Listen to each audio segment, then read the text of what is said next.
तो चलो बच्चों, अब हम लोग ईएमआई स्टार्ट कर रहे हैं। तो ईएमआई मतलब इलेक्ट्रोमैग्नेटिक इंडक्शन चैप्टर हम लोग अब शुरू कर रहे हैं।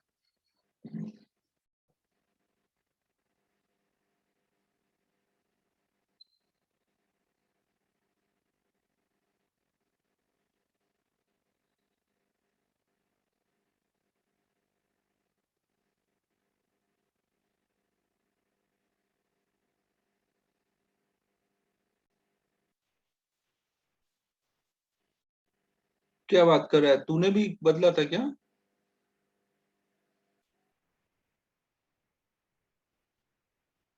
अरे यार, डरा मत भाई।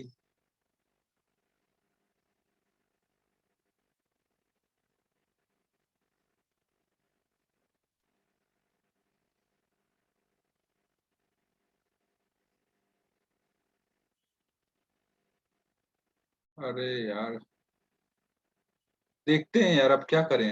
अब तो ऐसे ही काम चलाना पड़ेगा कुछ दिन। इलेक्ट्रोमैग्नेटिक इंडक्शन, अब हम लोग नेक्स्ट चैप्टर स्टार्ट कर रहे हैं, जिसको हम लोग शॉर्ट में बोलते हैं ईएमआई। तो देखो, ये जो ईएमआई चैप्टर है और इसके पहले वाला चैप्टर था, ये लोग दो लोगों के बीच में ये सब घूम रहा था। पहले एक थे ओस्टेड साइंटिस्ट, फिर एक बाद में आए थे फैराडे।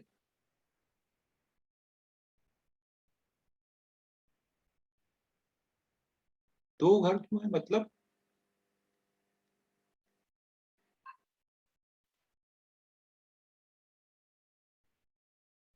फैराडे और ओस्टेड में देखो क्या है।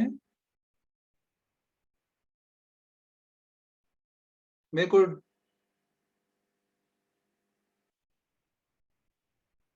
क्या बोल रहे हो, मुझे समझ नहीं आ रहा है।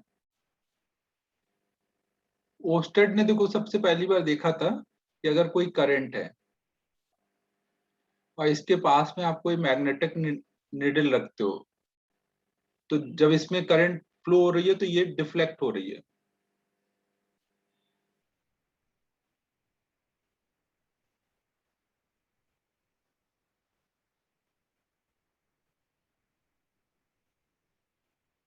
अरे वो विजय सर वाला फ्लैट है यार, दूसरा वाला जो फ्लोर बोल रहे हैं। विजय सर बोल रहे होंगे वो नीचे वाला फ्लोर है ना, वही बोल रहे होंगे कि उसमें सामान रखा होगा। सर का है ना वो वाला। सर का है मतलब, वो वैसे ही बोल रहे होंगे मजाक में कि सर का ही है। तो देखो, ये करंट जब जाएगी तो यहाँ पे ये डिफ्लेक्शन शो कर रहा है।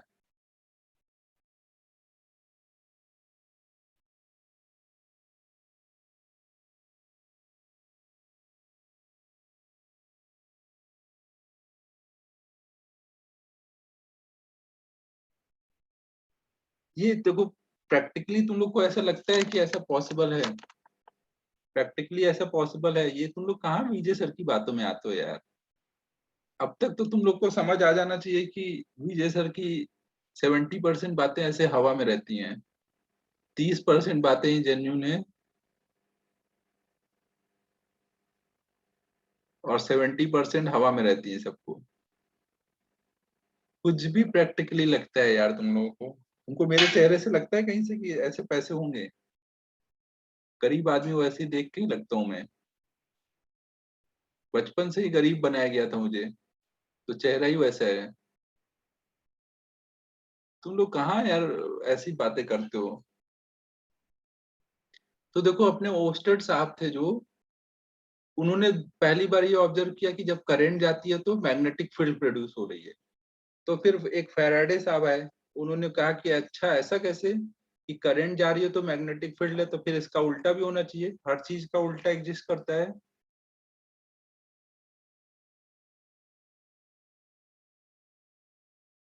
30% उनकी बातों में सच्चाई रहती है, 70% झूठ रहता है। और कुछ कुछ बातों में 170% झूठ रहता है, कुछ कुछ बातों में। हवाबाजी, वेरी गुड अमन। तो मेरी बातों में एकदम 100% सच्चाई रहती है, तुम लोग को पता ही है। कभी मेरी बात कोई गलत निकली है?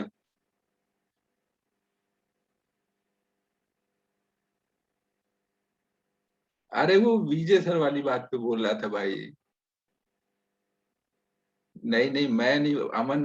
ये क्या बोल रहे हैं अमन? अमन मेरी बात पे एग्री है भाई।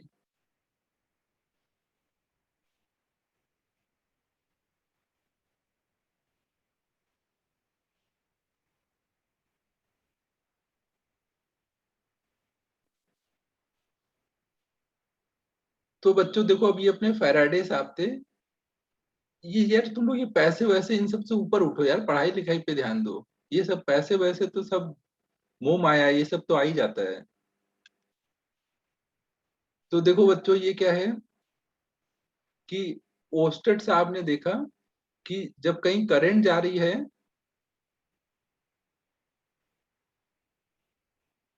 हाँ, पार्टी तो दे देंगे यार, पार्टी में तो क्या ही है। तो फैराडे साहब ने सोचा यार कि जब करंट की वजह से बी आता है तो उसका उल्टा भी होना चाहिए। अगर कहीं पे मैग्नेटिक फील्ड है तो उसके वजह से करंट आनी चाहिए।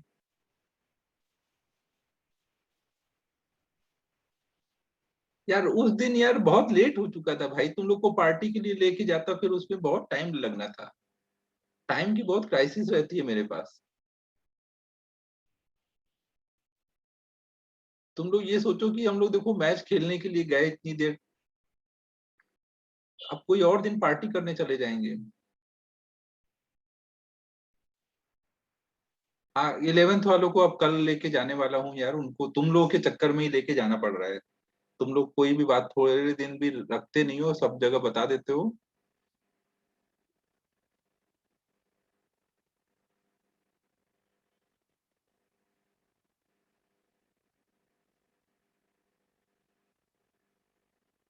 हाँ, विजय सर तो बताएंगे ही यार, उनको तो पार्टी करवाना रहता है। अब वो है नहीं, नहीं तो अभी उनकी भी मैं पार्टी करवा देता। पार्टी का देखो, तुमको लास्ट टाइम भी बताया था, मैच खेलने की जिम्मेदारी मेरी है और पार्टी कराने की विजय सर की। अब विजय सर आने वाले हैं थोड़े दिनों में, तो वो लेके जाएंगे तुम लोग को पार्टी कराने। टर्फ पे तुम लोग जब बोलो तब ले चलेंगे, कुछ दिनों बाद ले चलते हैं फिर से। अभी कल के लिए तो मैंने ये यहाँ जो मेरे फ्लैट के पास वाला है वही बुक किया।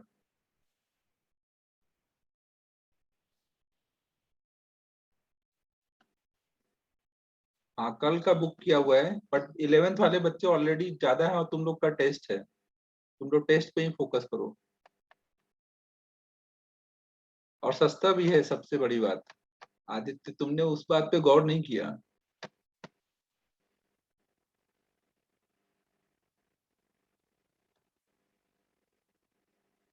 हाँ हाँ, यहाँ पे तो 1200 में ही हो जा रहा है, 600 ही पर आवर है।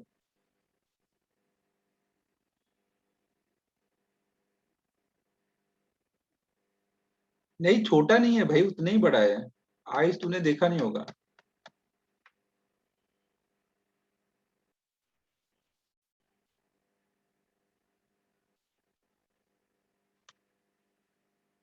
अब चलो यार, पढ़ाई करते कहाँ तुम लोग इधर उधर की बातों में फंस गए हैं।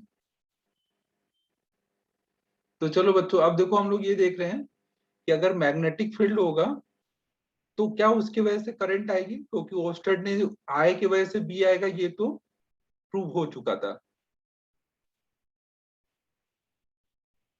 तो अब इसके लिए फैराडे साहब क्या किए, बहुत दिन तक ऐसे वो लूप वगैरह रखते थे और उसके पास में मैग्नेट लेके रखा और लगे रहे कि भाई करंट फ्लो होगी नहीं होगी, यहाँ गैल्वेनोमीटर लगा दिया कि करंट फ्लो होगी तो दिख जाए।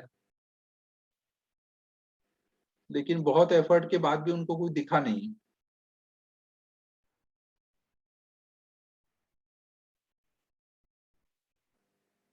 तो फिर एक बार वो नाराज होके मैग्नेट फेंक के चले गए, जब जैसे उन्होंने मैग्नेट फेंका तब ये डिफ्लेक्ट हुआ। पहले वो मैग्नेट लाके रख देते थे तो ये डिफ्लेक्शन नहीं आ रहा था, फिर उन्होंने एक बार नाराज होके फेंक दिया मैग्नेट कि बस बहुत हो गया, कुछ नहीं होना है। तो ऐसे ही डिफ्लेक्शन हो गया। तो उनको समझ आया कि जब हम ऐसा बोलते हैं यार, अब बाकी देखो थोड़ी तो कुछ होने के बाद कहानी ऐड कर ही दी जाती है। जैसे न्यूटन साहब है, बचपन से उन्होंने चीजें गिरते हुए नीचे देखी होंगी। ऐसा तो है नहीं कि पहली बार जब एप्पल सर पे गिरा तभी उन्होंने देखा कि नीचे गिर रही है। बचपन से कुछ भी गिरता होगा हाथ से तो नीचे ही गिरता था ना। लेकिन जब जिस दिन उन्होंने लॉ दे दिया उस दिन से एप्पल की स्टोरी ऐड कर दी गई कि एप्पल नीचे गिरा सर पे, तो उन्हें याद आया कि नीचे गिरता है।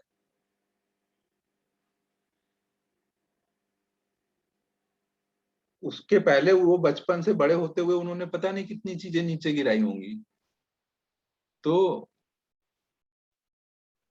अब उसमें थोड़ी कहानी तो ऐड कर ही दी जाती है, थोड़ा मसाला तो लगा ही दिया जाता है।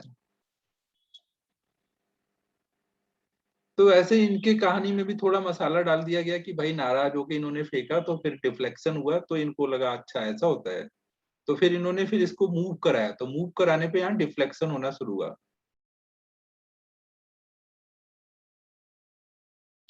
तो फिर इसके बाद समझ आया कि हाँ मैग्नेटिक फील्ड से भी करंट आ सकती है। तो ये जो ईएमआई चैप्टर है, ये जो हमने पहला चैप्टर पढ़ा उसका रिवर्स यहाँ पे अब हम पढ़ेंगे कि बी से आई कैसे प्रोड्यूस होगा। ना पहले हम आई से बी देख रहे थे, अब बी से आई कैसे होगा ये पढ़ने जा रहे हैं। बच्चों पहले आपके दिमाग में एक कॉन्सेप्ट आ गया कि हम क्या करने जा रहे हैं।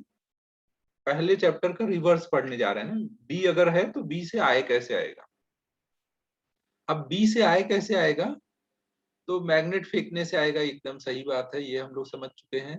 तो इस चीज को और डिटेल में समझने के लिए कि मैग्नेट कैसे फेंकना है, हम लोग कुछ टर्म्स पहले पढ़ लेते हैं, फिर उसको मैग्नेट को फेंकना स्टार्ट करेंगे। तो उसमें हम लोग अब सबसे पहले देखेंगे मैग्नेटिक फ्लक्स।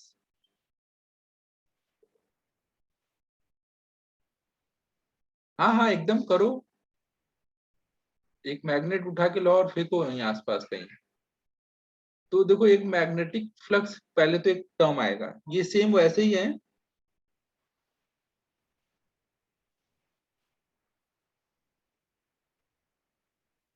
अरे टीवी की तरफ फेंक दो जोर से, देखो टीवी ऑन होती है कि नहीं। करंट आएगी टीवी ऑन हो जाएगा।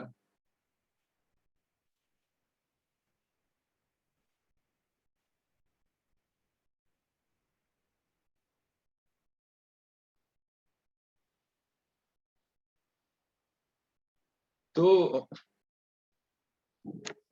वेरी गुड, तो हम लोगों ने प्रूव कर लिया कि फैराडे साहब ने सही बोला था।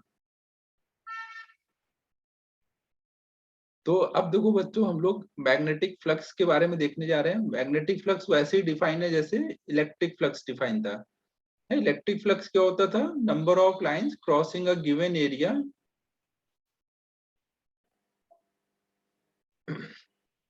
इलेक्ट्रिक फ्लक्स हम लोग कैसे डिफाइन करते थे, कोई भी एरिया से कितनी लाइंस क्रॉस हो रही हैं, इस चीज को हम लोग इलेक्ट्रिक फ्लक्स बोलते थे।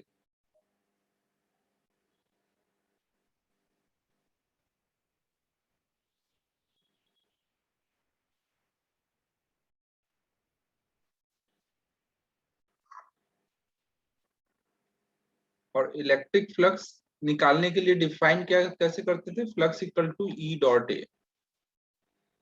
मतलब ई का जो ए के लॉन्ग कंपोनेंट आता था उसकी वजह से ही फ्लक्स आता था ना। प्रैक्टिकल से अच्छे से समझता है, ये बात तो सही है।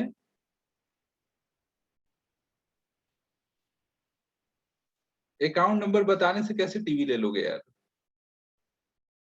तो सेम वे में हम लोग यहाँ पे मैग्नेटिक फ्लक्स डिफाइन करते हैं।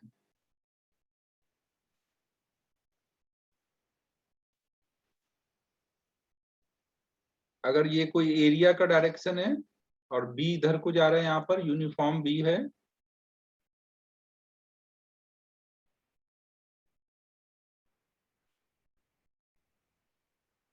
तो फ्लक्स कितना आ जाएगा, बी डॉट ए ना। मतलब उसको हम ऐसे बोल सकते हैं बी ए कॉस थीटा।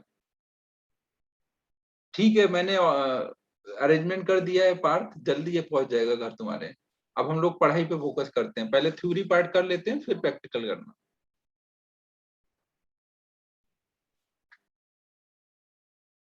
तो देखो बच्चों, यहाँ पर फ्लक्स को डिफाइन कैसे किया जा रहा है। फ्लक्स को कैसे डिफाइन कर रहे हैं, number of lines number of lines, कौन सी number of lines? Magnetic field lines. Number of magnetic lines crossing a given area is called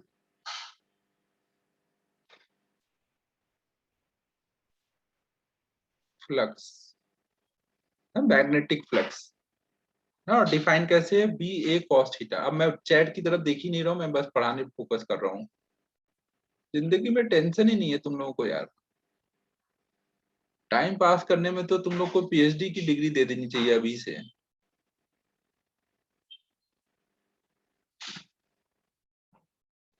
और ये फ्लक्स क्या है? नंबर ऑफ लाइंस है ना, तो ये किस टाइप की क्वांटिटी होगी? स्केलर। नहीं देख रहा हूँ मैं भाई, स्केलर क्वांटिटी है। और यूनिट क्या होगा?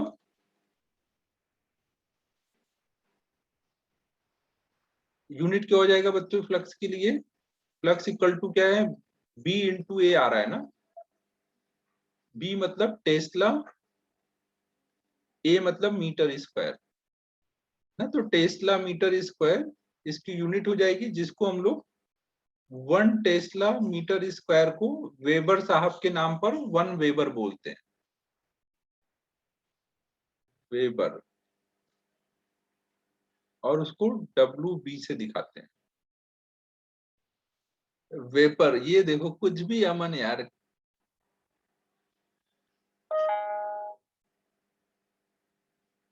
तो अब देखो, वेबर की वजह से हम लोग कई बार मैग्नेटिक फील्ड को भी ऐसे लिखते हैं, जैसे phi equal to B into A है, तो बी इक्वल टू आप लिख सकते हो फाई अपॉन में।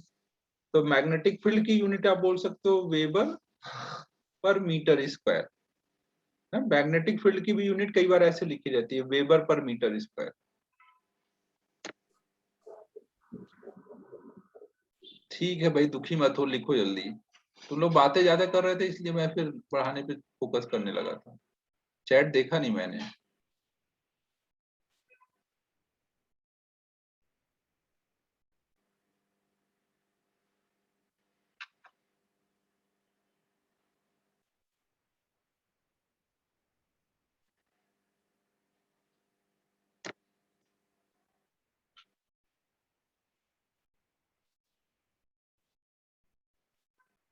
कल भावेश से बात हुई, वो बोल रहा था कि क्लास अटेंड आजकल इसलिए नहीं कर रहा है क्योंकि उसको हम लोग के टाइम का बहुत ज्यादा इशू हो रहा था कि हमारा टाइम वेस्ट ना हो, इसलिए वो अपना अलग से रिकॉर्डिंग देख देख के कर रहा है।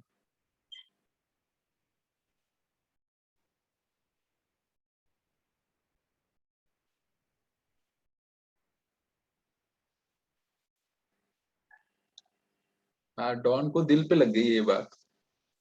जबकि मैंने तो मजाक में ही बोला था यार, डॉन ने दिल पे ले ली ये बात।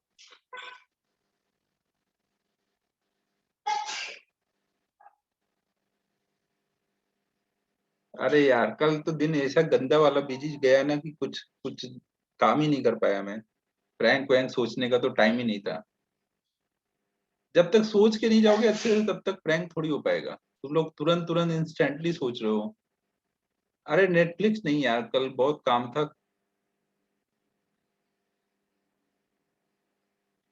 कल मैंने वो सब भी ओपन किया, स्क्रीन वगैरह ग्रीन स्क्रीन, लेकिन वो एक भी वीडियो भी रिकॉर्ड नहीं कर पाया। सब वैसे ओपन करके लगाया, फिर पैक कर दिया। टाइम ही नहीं मिला। अबे फ्लक्स स्केलर क्वांटिटी है मालिक, ये पहली बार फ्लक्स पढ़ रहे हो? नंबर ऑफ लाइंस है ना। चवन यार, चवन पे ही पप्पी भाई का पूरा नाम सही सूट करता है।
अरे यार एक कॉल आ गया था, 10वीं वाले बच्चे ज्यादा परेशान रहते हैं, तुम लोग से ज्यादा टेंशन तो उनको रहता है।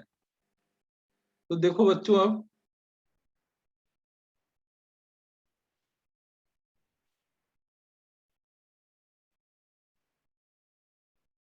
देख रहे हो, वो 10वीं का बच्चा था, लास्ट संडे रक्षाबंधन पड़ गया था तो क्लास नहीं हो पाई थी। हाँ, तो वो सैटरडे को शायद क्लास का पूछ रहा था, आज है क्या क्लास।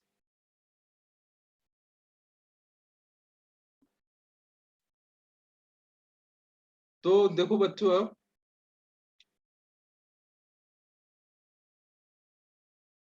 अब हमने फ्लक्स पढ़ लिया, तो अब हम लोग देख सकते हैं कि यहाँ पर फैराडे का लॉ क्या था।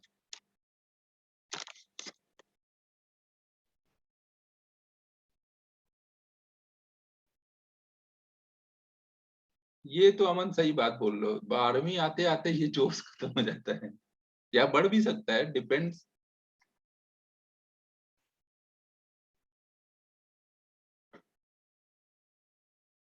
पांडा को देखो, पांडा 11वीं में रात भर अच्छी वर्मा लेके बैठा रहता था, अब दिन रात दोनों टाइम पे अच्छी वर्मा लेके बैठ सकता है, उसका जोश इतना बढ़ गया है।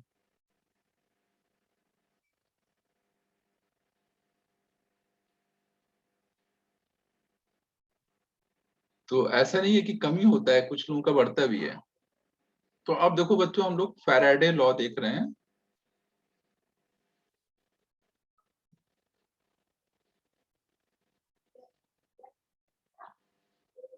तो ये फैराडे लॉ क्या है।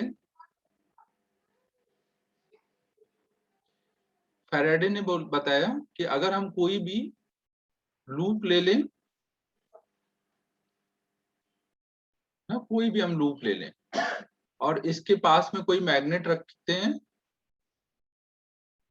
और उसको जब हम मूव कराएंगे तो इससे जो लाइंस निकल रही होंगी वो लाइंस इससे चेंज होंगी ना, पास ले जाएंगे तो ज्यादा लाइंस क्रॉस करेंगी, दूर ले जाएंगे तो कम लाइंस क्रॉस करेंगी। तो उन्होंने उस बेसिस पे लॉ दिया, उन्होंने पहला लॉ दिया कि जब भी कोई लूप से जो लिंक फ्लक्स है अगर वो चेंज होगा तो वहां पे ईएमएफ इंड्यूस होगा। उन्होंने क्या बोला कि EMF will be induced in loop if flux link with loop is changing। ठीक है बच्चों। और सेकंड उसमें उन्होंने बताया कि वो जो ईएमएफ होगा उसका मैग्नीट्यूड क्या होगा। तो उन्होंने बताया सेकंड में कि जो मैग्नीट्यूड ऑफ इंड्यूस्ड ईएमएफ होगा वो rate of change of flux के इक्वल आएगा। इनके दो लॉ थे ना, ये दो लॉ यही है ना, पहले में उन्होंने बताया कि ईएमएफ इंड्यूस होगा और दूसरे में बताया कि कितना होगा। Magnitude of induced EMF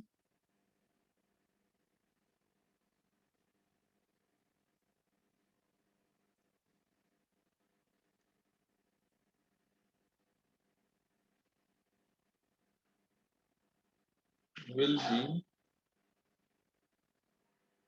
equal to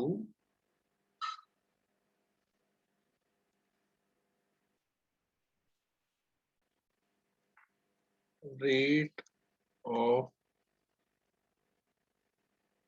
change of flux। Induced EMF को अगर हम ई से दिखाएं तो ई बराबर होगा डी फाई बाई डी। और इंड्यूस्ड ईएमएफ का डायरेक्शन बताने के लिए बाद में एक लेंज करके साइंटिस्ट है, तो उन्होंने डायरेक्शन बताने के लिए यहाँ पे आगे माइनस लगाया। तो ये माइनस क्या है वो मैं अभी समझाता हूँ ना, ये माइनस साइन लेंज ने दिया था। माइनस से आपको डायरेक्शन मिलेगा, डायरेक्शन ऑफ ईएमएफ मिलेगा, और ये किसने दिया था, गिवन बाय लेंज। तो अभी हम लोग लेंज ने कैसे बताया वो देखते हैं। ना, मैग्नीट्यूड कितना होगा वो पहले आप समझ लो, इतना होगा, नोट कर लो इसको।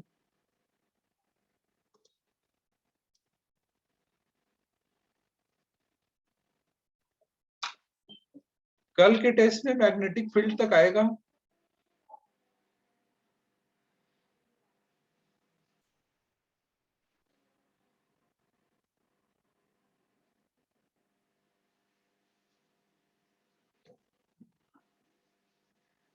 नहीं नहीं आयुष यार, RTHR का, RSTR का कोई मतलब नहीं है। अबे 808 967, तुम पूरा नाम लिखते नहीं हो और पूरा पूरा कर रहे हो, ऐसे नहीं चलेगा भाई। पहले पूरा नाम लिखो तब मैं पूरी बात बताऊंगा।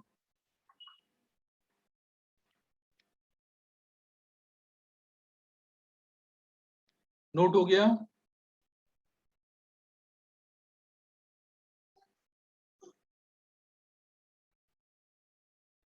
हाँ, नंबर तो अच्छा है।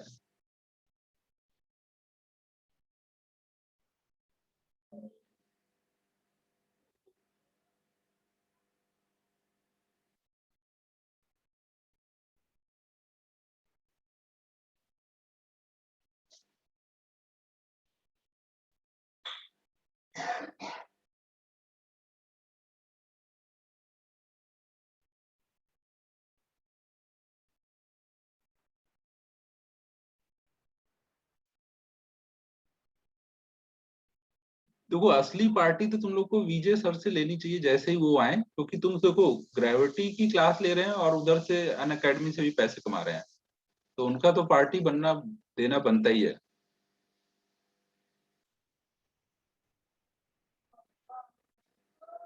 लॉजिकली सोच के देखो, मेरी बात एकदम सही है।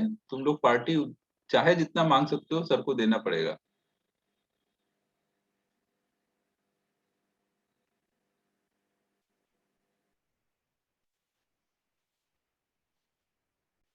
क्योंकि वो तो जितने भी पैसे हैं वो फ्री वाले पैसे हैं। वो फ्री वाले पैसे हैं तो वो तो पार्टी में ही जाने चाहिए। तो ये नोट हो गया बच्चों। सैटरडे को यार भगवान शनि का मुहूर्त रहता है, वो शुभ मुहूर्त माना जाता है।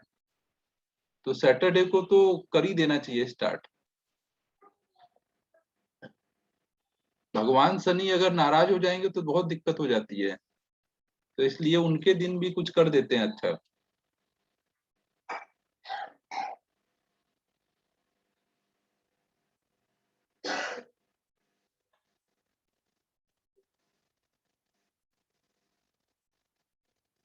तो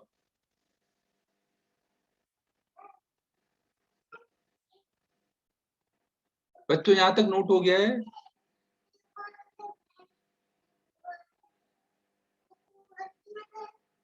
बच्चों यहाँ तक नोट हो गया?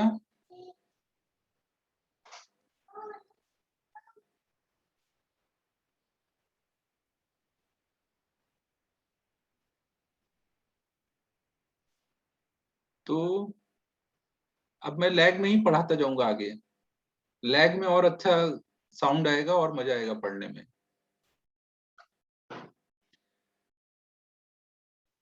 तो अब देखो यहाँ पे उन्होंने ईएमएफ बराबर हमने ये देख लिया है कि d5/dt होगा, केवल अभी मैग्नीट्यूड देख रहे हैं ना, माइनस वगैरह हटाओ। अब देखो जो भी लूप है ना, जो भी लूप है उसमें ये इतना ईएमएफ इंड्यूस होगा। तो आप क्या करोगे, इतने ईएमएफ का, इस बात को समझने के लिए इतने ईएमएफ का एक यहाँ पे बैटरी लगा लोगे ना, वर्चुअल बैटरी लगा दोगे ऐसे, ताकि आप आराम से इमेजिन कर पाओ कि क्या हो रहा है। वर्चुअल सेल लगा दोगे जिसका मैग्नीट्यूड क्या होगा, d5/dt। तो और अगर ये सर्किट कंप्लीट है, इसका कोई रेसिस्टेंस भी दिया है, तो वो रेसिस्टेंस भी आप बना सकते हो ना। तो आप यहाँ पे करंट लिख सकते हो कि करंट कितनी फ्लो हो रही है ना। ये करंट को नाम क्या दोगे, इंड्यूस्ड करंट।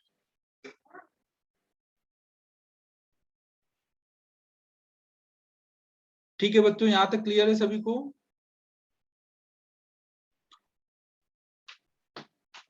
अबे मेरे से प्रैंक का आइडिया पूछते हो, फिर मेरे पे ही अप्लाई कर रहे हो तुम। तुम्हारी तो हरकतों से मैं अच्छे से वाकिफ हूँ, पढ़ाई करो। ये बात समझ आ रही है बच्चों? अगर सर्किट कंप्लीट है तो आप ऐसे करंट निकाल सकते हो।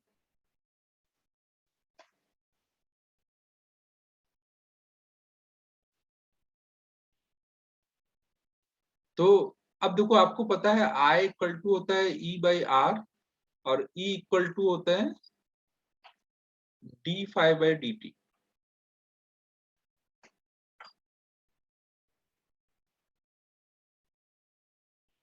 और dt को दूसरे साइड ले आओ। बच्चों टाइम वेस्ट नहीं करो यार। I dt इक्वल टू होगा d∅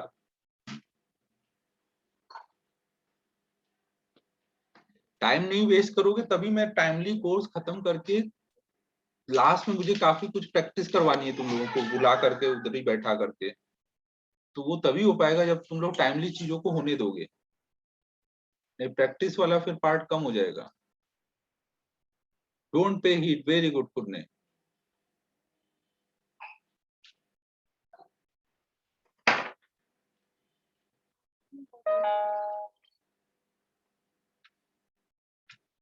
तो अब देखो बच्चों, यहाँ पे अगर आप दोनों साइड इंटीग्रेट करो, आई डी टी क्या रिप्रेजेंट करेगा? 0 से t टाइम में अगर मान लो आप इंटीग्रेट करते हो, तो ये आई डी टी क्या होगा? पूरा कितना चार्ज पास हुआ है ना। आई डी टी क्या होता है? डी क्यू होता है। तो अब डी क्यू लिख दिया तो इसको क्यू के टर्म में लिख देंगे। अब लिमिट जाने तो ऐसे ही लिख देते।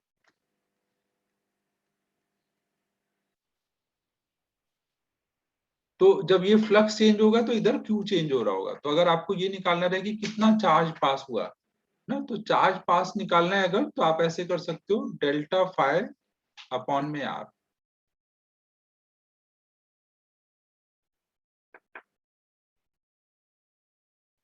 यस यार, लास्ट मिनट पे क्यों टेस्ट के लिए पढ़ाई करते हो? पूरे वीक पढ़ना चाहिए ना आपको। क्लास ऐसे छोड़ के टेस्ट के लिए पढ़ना सही चीज नहीं है। आपका फोकस वीकली टेस्ट ही नहीं होना चाहिए ना, मेन टेस्ट जो है वो भी तो होना चाहिए। तो कभी भी आपको पूछा जाएगा कोई भी सिचुएशन में कि कोई लूप है उसमें कितना चार्ज क्रॉस हुआ, जब करंट फ्लो होगा तो क्या होगा? कोई भी जगह अगर आप बैठ के सोचोगे करंट फ्लो हो रहा है तो वहां पे चार्ज पास हो रहा होगा ना। तो एक फ्लक्स चेंज होने से कितना चार्ज पास हुआ, तो आप सीधे क्या करोगे? इंड्यूस चार्ज तो नहीं बोलते, वो चार्ज कितना क्रॉस हुआ, इसके अंदर जो चार्ज था वो चार्ज क्रॉस करके निकलेगा ना, करंट फ्लो होगी तो कितना चार्ज क्रॉस हुआ इंड्यूस करंट की वजह से, तो वो क्या हो जाएगा? Delta phi by R. तो ये फॉर्मूला याद रखना ना, डेल्टा फाइ बाई आर से हम लोग चार्ज पास निकालते हैं।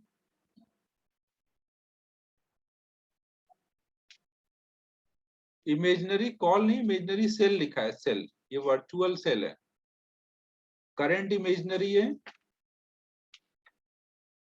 सॉरी करंट इंड्यूस करंट है, और ईएमएफ को समझने के लिए हम ऐसा वर्चुअल सेल बना के सोचते हैं जिसका ईएमएफ d∅dt।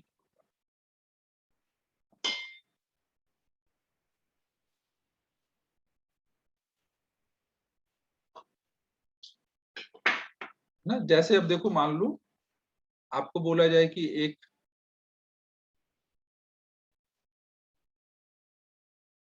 कहीं पे ऐसे मैग्नेटिक फील्ड है, और इस मैग्नेटिक फील्ड में एक ऐसे लूप रखा हुआ है।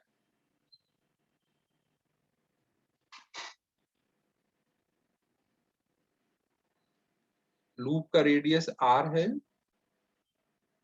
तो जब हम इस लूप को 90 डिग्री से घुमा देंगे तो इससे इससे तब तक 90 डिग्री से घुमाने में कितना चार्ज क्रॉस हो जाएगा? अबे ये एक्चुअल में यहाँ पे सेल है नहीं ना, ये सेल कहाँ से आया है? ये ईएमएफ कहाँ से आया है? फ्लक्स चेंज होने की वजह से आ रहा है ना। कोई सेल तो लगाया नहीं है आपने, यहाँ पे बी चेंज हो रहा है, फ्लक्स चेंज हो रहा है, तो इसलिए करंट फ्लो होने लग रही है, ईएमएफ आ जा रहा है। तो इसलिए ये उसको समझने के लिए हम लोग वर्चुअल सेल लगा देते हैं। तो यहाँ पे आर रेडियस का ये सेल है, तो हमें बताना है फाइंड चार्ज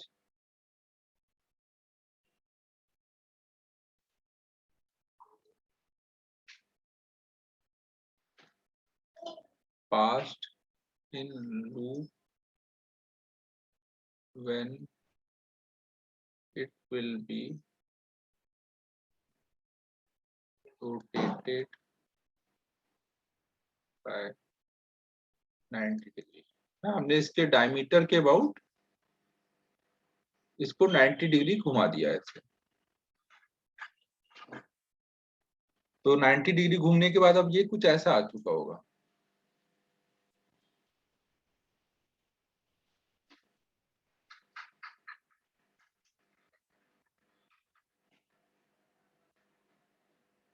ऐसे आ चुका है और बी ऐसे जा रहा है।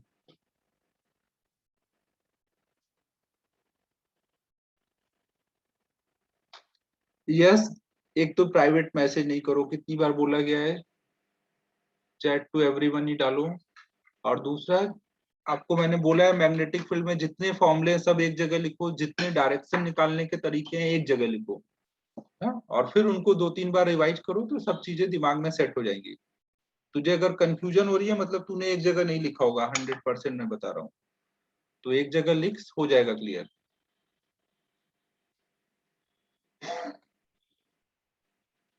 तो अब देखो यहाँ पर इनिशियल फ्लक्स कितना बोलोगे।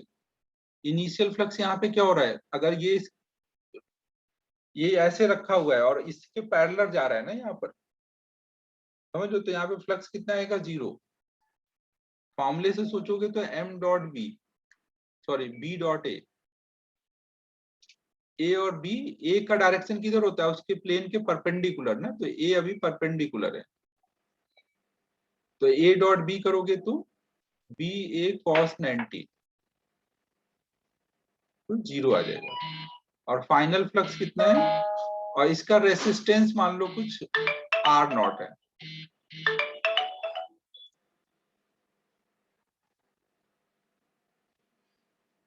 तो फाइनल फ्लक्स हो जाएगा बी इंटू ए ना। बाद में क्या हो जाएगा, ए भी इधर कोई होगा और बी भी इधर कोई होगा, तो कॉस 0 1 हो जाएगा।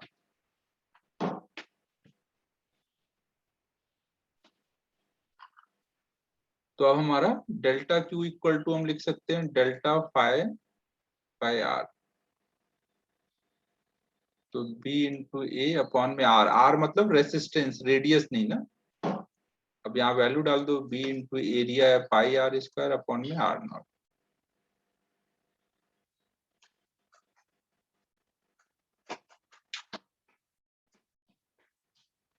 कुछ भी लिखो यार, चार्ज है, चार्ज जो क्रॉस करके गया उसका मीनिंग ध्यान रखो, उसको क्यू भी लिख सकते हो, डेल्टा क्यू भी, दोनों चलता है।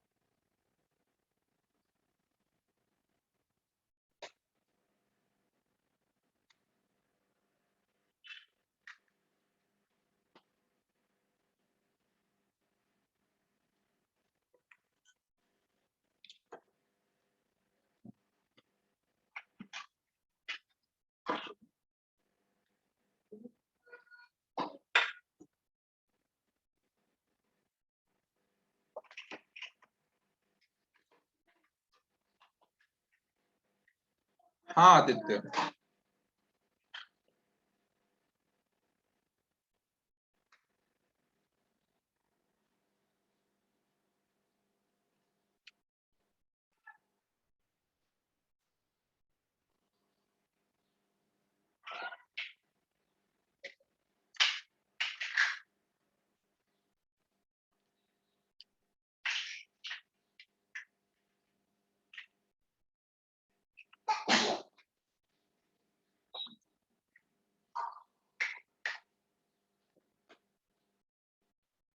हाँ सलोनी है, देखो लिखा है ना।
तो अब देखो बच्चों, इस पे कुछ बेसिक बेसिक क्वेश्चन करते हैं, फिर हम लोग लेंज लॉ समझेंगे।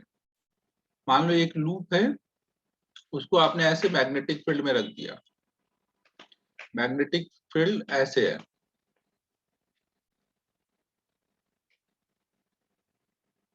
लूप का रेडियस कुछ स्मॉल आर है, तो यहाँ पे ईएमएफ इंड्यूस कितना होगा?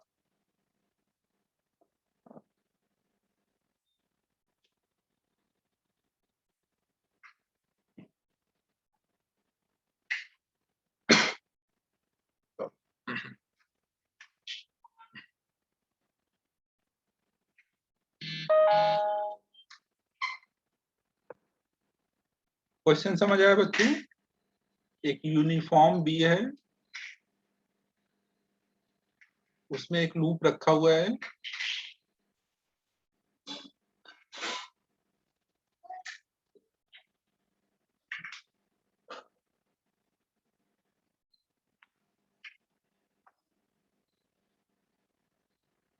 बच्चों आवाज आ रही है?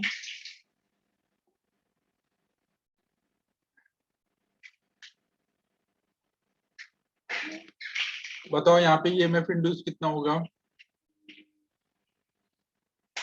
यहाँ पे कोई फ्लक्स पास हो पा रहा है? इस लूप से कोई फ्लक्स पास हो रहा है? नहीं हो रहा है। जब फ्लक्स हमेशा जीरो रहेगा तो फ्लक्स में कोई चेंज आएगा? नहीं आएगा ना। जब फ्लक्स में चेंज नहीं आएगा तो ईएमएफ भी इंड्यूस नहीं होगा।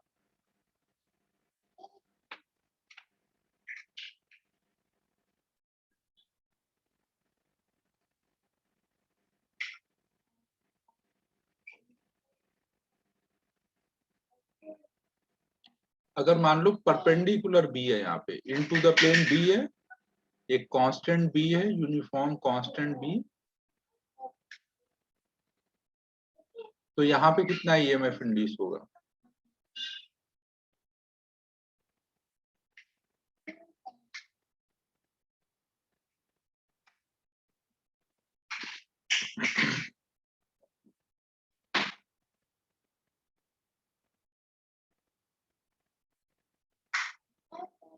जीरो। क्योंकि यहाँ फ्लक्स तो है लेकिन फ्लक्स चेंज नहीं हो रहा है ना। अगर एक कांस्टेंट फ्लक्स है तो हमेशा फ्लक्स कितना आएगा? B into pi R square. हमेशा फ्लक्स की ये वैल्यू होगी, और वो चेंज ही नहीं हो रहा है ना। चेंज ही नहीं हो रहा है तो हमेशा ईएमएफ इंड्यूस क्या होगा? जीरो। ईएमएफ इंड्यूस कब होगा? जब फ्लक्स में चेंज आएगा ना। फ्लक्स में चेंज कैसे कैसे आ सकता है? फ्लक्स बराबर है बी डॉट ए,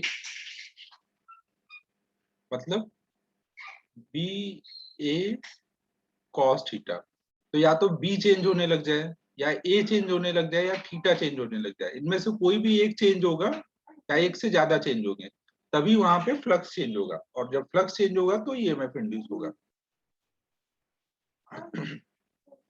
तो अब हम लोग कुछ क्वेश्चन देखेंगे जहां पे इनमें से कोई एक चेंज हो रहा होगा तो ईएमएफ आएगा। बट उससे पहले हम लोग अब डायरेक्शन के बारे में देखेंगे, और फिर ये ईएमएफ इंड्यूस का मैग्नीट्यूड निकालेंगे। तो हम लोग अब नेक्स्ट पॉइंट स्टार्ट कर रहे हैं, लेंज लॉ।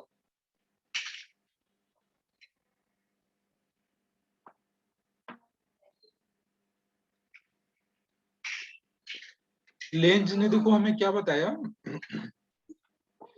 कि अगर मान लो आपने कोई लूप लिया हुआ है, एक लूप ऐसे रखा हुआ है,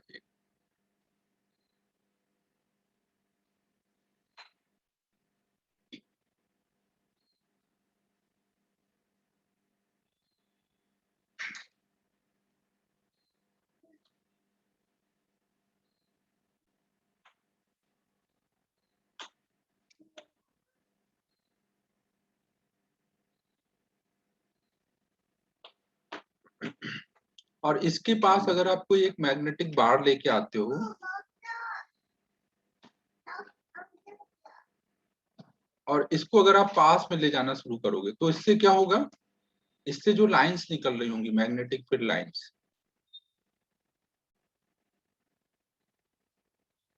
ना, जब ये पास जाना शुरू होगा तो क्या होगा? इससे और ज्यादा लाइंस क्रॉस करेंगी ना। मैंने कुछ लाइंस दिखाई है ना, आगे तक लाइंस जा रही हैं, तो इससे फ्लक्स बढ़ने लग जाएगा ना। इसके इधर जाने से फ्लक्स बढ़ने लग जाएगा।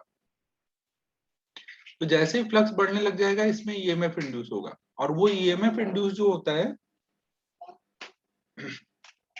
उसके वजह से जब यहाँ पे करंट फ्लो होगी, तो वो करंट फ्लो होने की वजह से हो सकता है इधर से नॉर्थ पोल दिखे या साउथ पोल दिखे जब आप इधर से देखोगे ना। अगर करंट मान लो ऐसे फ्लो हुई, दो ही पॉसिबिलिटी है ना, या तो ऐसे फ्लो हो या ऊपर को फ्लो हो। अगर ऐसे फ्लो होगी तो ये कौन से डायरेक्शन में दिखेगा,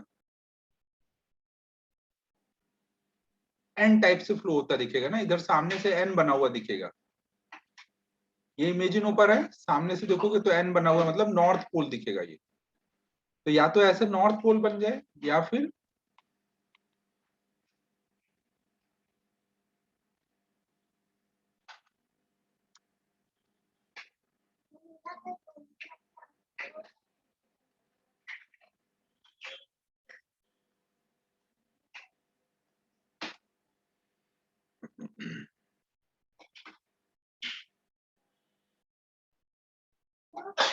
ये तो बात सही है यार, क्लास में तो इसको बनाने में बहुत टाइम लग जाता। या फिर करंट ऐसे फ्लो हो रही है, ऐसे फ्लो हो रही है मतलब इधर से देखोगे तो एस बनता हुआ दिख रहा है मतलब साउथ पोल। तो अब देखो उन्होंने क्या बताया कि जब इसको आप पास ला रहे हो तो अगर यहाँ नॉर्थ पोल बना या साउथ पोल बना इनमें से, हाँ ये तो रजत ये भी बात सही है यार, मेरे को तो क्या ही टाइम लगता है, आर्टिस्ट वाला टैलेंट तो बहुत है मेरे अंदर।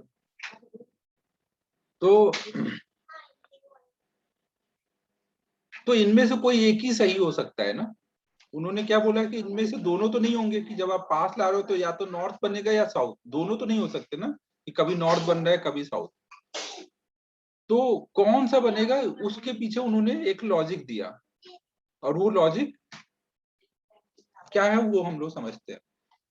देखो अगर आप इसको थोड़ी देर के लिए मान लेते हैं कि सेकंड वाला बना, साउथ पोल बना इधर से, तो आप हल्का सा इसको मूव कराए, यहाँ साउथ पोल बना, फिर आपने छोड़ दिया। अगर यहाँ साउथ पोल बन चुका है तो ये नॉर्थ पोल को क्या करेगा, बताओ बच्चों। अगर यहाँ साउथ पोल बन चुका है तो ये नॉर्थ पोल को अट्रैक्ट करेगा, ये और तेज भागेगा, और तेज भागेगा, और ज्यादा फ्लक्स में चेंज होगा, और ज्यादा फ्लक्स में चेंज होगा, और तेज करंट फ्लो होगी। तो अब आप देख रहे हो बिना कुछ किए ही एनर्जी मिलेगी। तो ये पेट्रोल एनर्जी, सोलर एनर्जी कोई जरूरत नहीं है, एक मैग्नेट लगा दो कार गाड़ी के अंदर और एनर्जी मिलती जाएगी। तो ये तो हो ही नहीं सकता ना, एनर्जी तो कंजर्व होती है, कहीं से आएगी तभी मिलेगी ना, यहाँ कहीं है ही नहीं एनर्जी और मिलती जा रही है। तो ये सिचुएशन तो हो ही नहीं सकती ना, ये एनर्जी कंजर्वेशन लॉ का वायलेशन कर रहा है ना, ये यहाँ पे ट्रू नहीं हो रहा है। यहाँ पे देखो ऐसा कोई मीम भी है क्या यार, मुझे आइडिया नहीं है इस बारे में। और यहाँ पे देखो जब ये इसके पास आना चाह रहा है तो नॉर्थ पोल इसको दूर भगा रहा है ना। तो अब आपको क्या है, जो भी एक्सटर्नल एजेंट इसको पास ला रहा होगा उसको वर्क करना पड़ेगा ना, जो भी यहाँ पे अपना चिंटू होगा उसको वर्क करना पड़ेगा, आगे धक्का देना पड़ेगा तब ये जाएगा ना, रिपल्सन के अगेंस्ट में वर्क करना पड़ेगा। तो जब चिंटू वर्क करेगा तो चिंटू की एनर्जी यहाँ पे क्या हो रही है, लॉस हो रही है ना, चिंटू वर्क कर रहा है और उसकी एनर्जी यहाँ पे किस फॉर्म में कन्वर्ट हो रही है, इलेक्ट्रिकल एनर्जी में।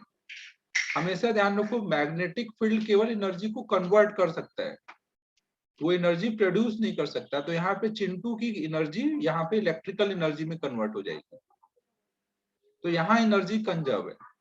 तो उन्होंने यही बोला, लेंज ने साहब ने यही बताया कि हमेशा इंड्यूस्ड ईएमएफ क्या ट्राई करता है कि जो रीजन है, जैसे इसका पास आना रीजन था तो इसने क्या किया, उसको अपोज किया ताकि वर्क करना पड़े।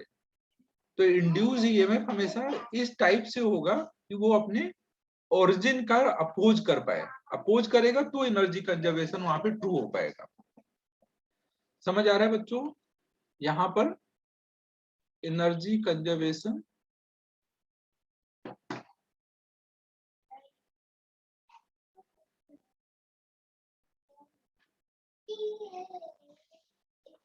ट्रू है, यहाँ पे एनर्जी कंजर्वेशन ट्रू नहीं हो पा रहा था।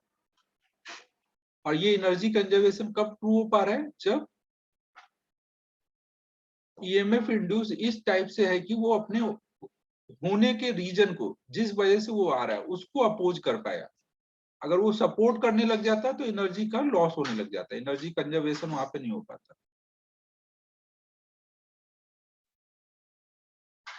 कंजर्वेशन ऑफ एनर्जी के बारे में मैंने ये बोला कि यहाँ पे चिंटू को वर्क करना पड़ रहा है, जब ये रिपेल करेगा तभी ना इसको धक्का देने के लिए वर्क करना पड़ेगा।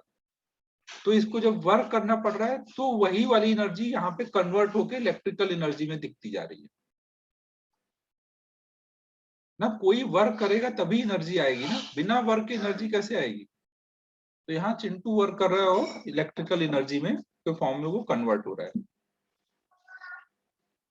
तो मैग्नेटिक फील्ड के थ्रू आप मैकेनिकल एनर्जी को ऐसे इलेक्ट्रिकल एनर्जी में कन्वर्ट कर सकते हो ना। यहाँ पे क्या हो रहा है, मैकेनिकल एनर्जी इलेक्ट्रिकल एनर्जी में कन्वर्ट हो रहा है। कुछ समझ आ रहा है बच्चों।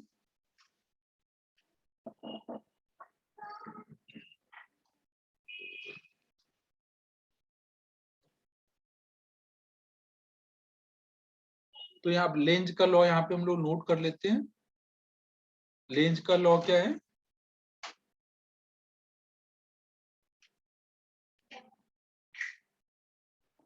Direction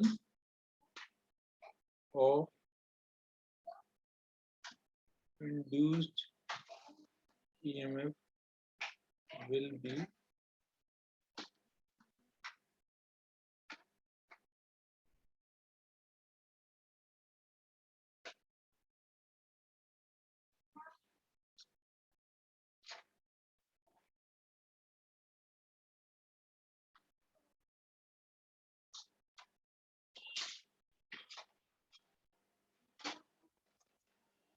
direction of induced EMF will be such that it can oppose its cause of origin।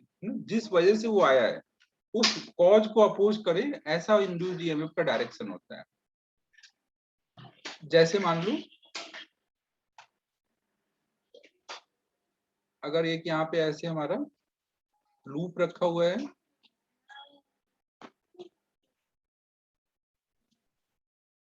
ये जो डॉटेड लाइन है वो स्क्रीन के अंदर वाला पार्ट है और ये स्क्रीन के बाहर वाला पार्ट है, और आप कोई मैग्नेट को दूर ले जा रहे हो। अगर दूर ले जा रहे हो तो इससे फ्लक्स कम होने लगेगा ना। फ्लक्स कम होगा तो भी वो चेंज हो रहा है ना, चाहे कम हो या ज्यादा हो, फ्लक्स चेंज होगा तो ईएमएफ इंड्यूस आएगा। तो इस बार इसका कॉज क्या है इस यहाँ पे ईएमएफ इंड्यूस का, इसका दूर जाना। अगर ये दूर जाएगा तभी ना यहाँ ईएमएफ फ्लक्स चेंज हो रहा है और ईएमएफ इंड्यूस हो रहा है। तो ये क्या करना चाहेगा, कैसे ईएमएफ इंड्यूस करेगा,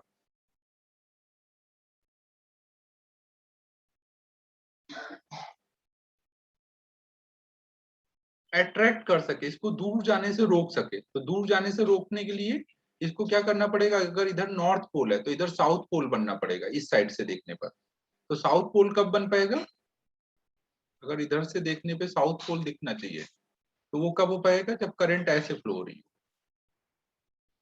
है, यहाँ पे ऐसे करंट फ्लो होगी, इंड्यूस करंट। तो कहीं पे भी ऐसा सिचुएशन होगा तो आप आराम से सोच सकते हो कि वहां पर डायरेक्शन क्या होगा। तो इसीलिए उन्होंने जब ईएमएफ इंड्यूस के फॉर्मूले में आगे माइनस लगा दिया है, ये माइनस हमें डायरेक्शन बता रहा है। माइनस बता रहा है कि ये ऐसे ईएमएफ आएगा कि अपने ओरिजिन का अपोज कर सके।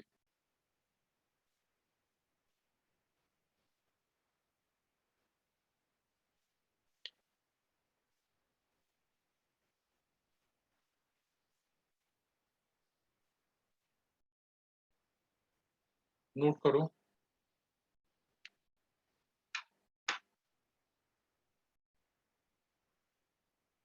हाँ यही तो बोल रहा हूं मैं, magnetic field can convert energy, यही तो यहाँ हो रहा है। मैग्नेटिक फील्ड का फोर्स हमेशा परपेंडिकुलर लगता है, तो वो एनर्जी सप्लाई तो कर ही नहीं सकता, बस कन्वर्ट कर सकता है। तो यहाँ देखो कन्वर्ट कर रहा है।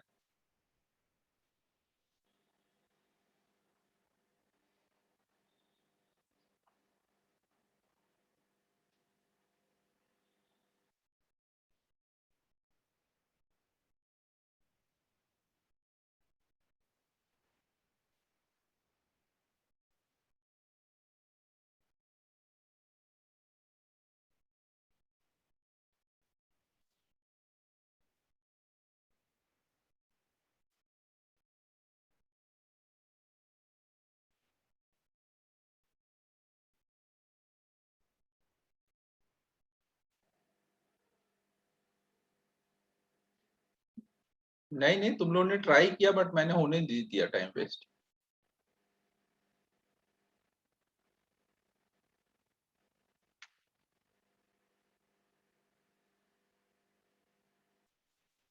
अरे यार ये रजत तो बहुत बातों में फंसाता है।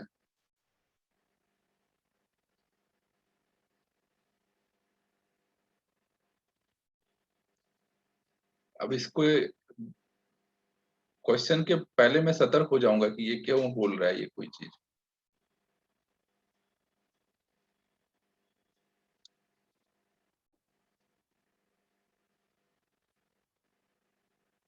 रजत का पॉलिटिक्स में भारी स्कोप है। सही खेल गया ये।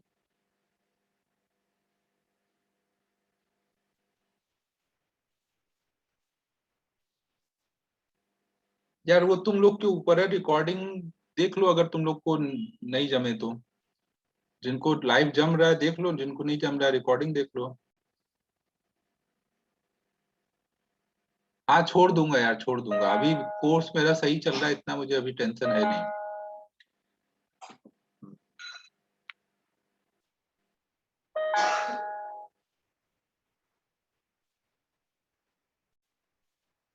नहीं यार 10 बजे छोड़ दूंगा, अभी तो सही है। जब लगेगा तब थोड़ा बढ़ा लूंगा। तो अब देखो बच्चों यहाँ पर, अब कुछ कुछ हम लोग सिंपल सिंपल सिचुएशन में, कुछ सिंपल सिंपल सिचुएशन में हम लोग अब इसके प्रॉब्लम सॉल्व करेंगे।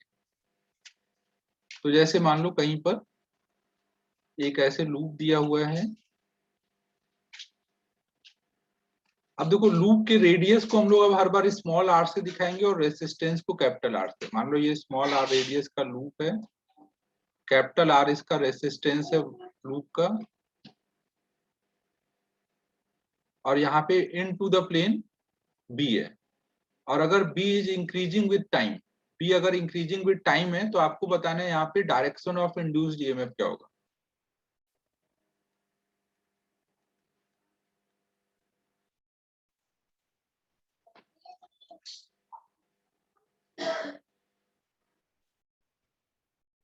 इंड्यूस करंट बता दो, जो इंड्यूस करंट का डायरेक्शन होगा उस हिसाब से बैटरी लगा के ईएमएफ का डायरेक्शन बता दोगे। इंड्यूस करंट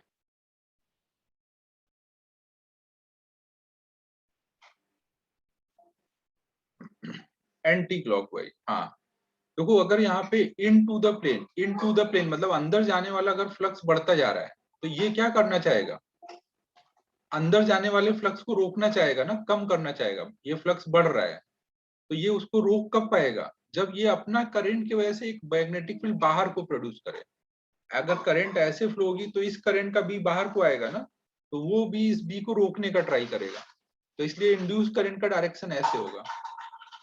और अगर इंड्यूस करंट को ऐसे फ्लो कराना है तो इसमें बैटरी कैसे लगानी पड़ेगी, इंड्यूस्ड वाली जो बैटरी होगी ऐसे लगाओगे तब ना पॉजिटिव टर्मिनल से करंट निकलता दिखेगा ना। करंट का डायरेक्शन पता है तो आप इंड्यूस्ड ईएमएफ का डायरेक्शन ऐसे बता सकते हो। हाँ, एक तरह से ऐसे सोच सकते हो कि यहाँ पे मैग्नेट का नॉर्थ पोल पास आता जा रहा है, तो ये यहाँ पे साउथ पोल बन रहा है, सॉरी नॉर्थ पोल बन रहा है ताकि उसका अपोज कर सके।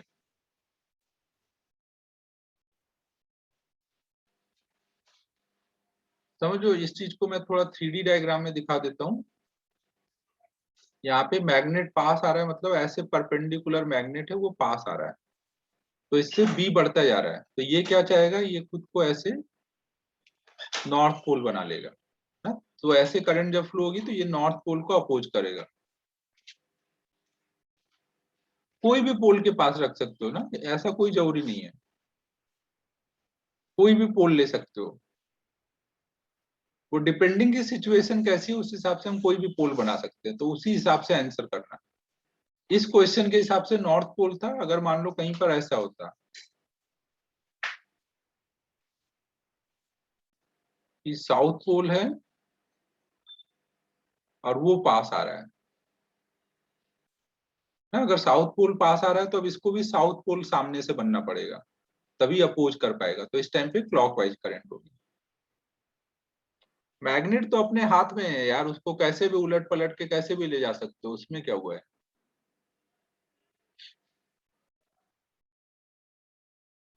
ठीक है बच्चों।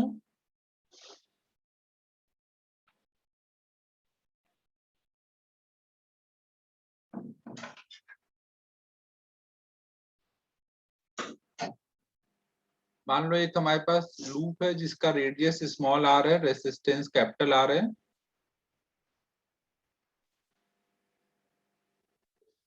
यहाँ out of the plane magnetic field है।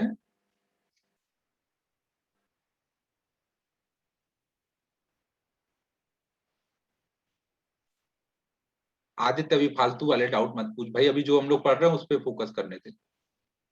मैग्नेट का जो भी रहता है यार, एक चीज कराना रह गया मुझे, फ्रेम ऑफ रेफरेंस पे कैसे डिपेंड करता है मैग्नेटिक फील्ड। पिछले चैप्टर में एक पॉइंट कराना रह गया है, dependency of magnetic field on frame of reference. अलग अलग लोगों को मैग्नेटिक फील्ड कितनी दिखेगी।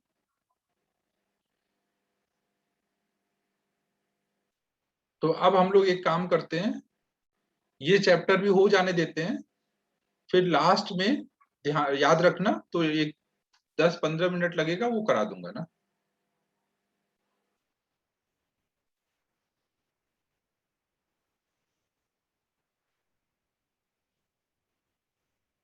यार अभी ये चैप्टर शुरू कर दिया ना, अभी बीच में मूड चेंज करना डिफिकल्ट होता है। अभी इस चैप्टर को पढ़ाने के मूड में हूं मैं।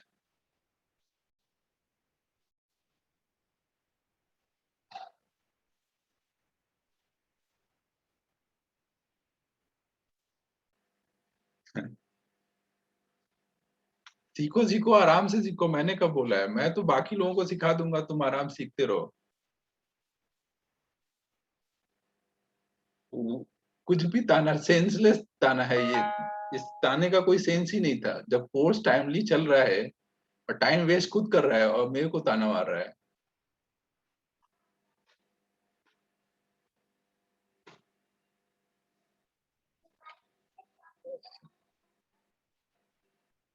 तो अब देखो बच्चों, हमें यहाँ पे बताना है, फाइंड ईएमएफ इंड्यूस्ड।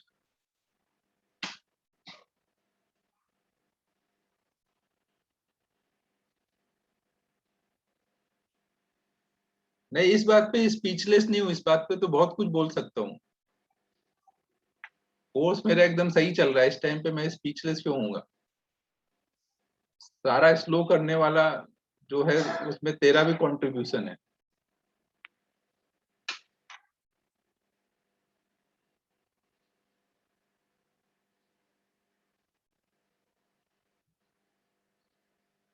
एक भावेश तो चला ही गया जिसने लार्ज कंट्रीब्यूशन दिया था।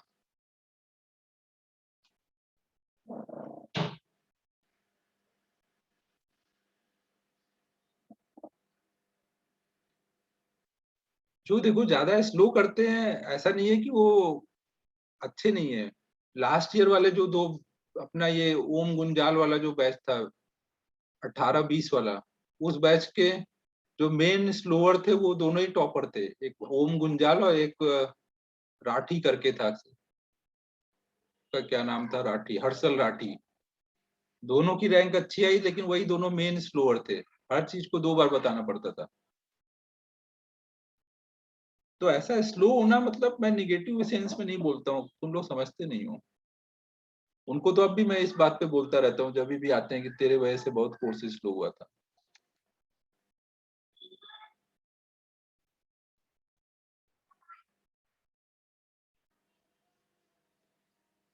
एक राठी राठी का एक देखो मैं डाउट बताता हूँ कि कैसे वो क्लास को स्लो करता था। तो देखो एक बार मैं, हम लोग ने गॉस थ्योरम पढ़ रखा है ना। हम लोग ने ये देखा कि भाई कोई भी क्लोज बॉडी ले लो, उसके अंदर जो चार्ज होंगे। नहीं नहीं बच्चों, ऐसा नहीं करना। नहीं समझ आए वो अलग बात है, मैं प्रमोट नहीं कर रहा हूँ इस चीज को कि तुम लोग स्लो कर रहे हो। मैं उसका सोचने का तरीका बता रहा हूँ। तो मैंने बोला कि भाई ये कोई लूप 3D बॉडी है, तो इससे फ्लक्स कितना पास होगा, तो जो अंदर के चार्ज होंगे उन पे डिपेंड करेगा। तो वो हर्षल बोल रहा है कि ये चार्ज अंदर कहाँ है। मैं बोला क्यों भाई, अंदर नहीं है तो कहाँ है? तो वो क्या बोल रहा है, अंदर मतलब ये जो इसका कुछ बाउंड्री होता है, मतलब थिकनेस होती है।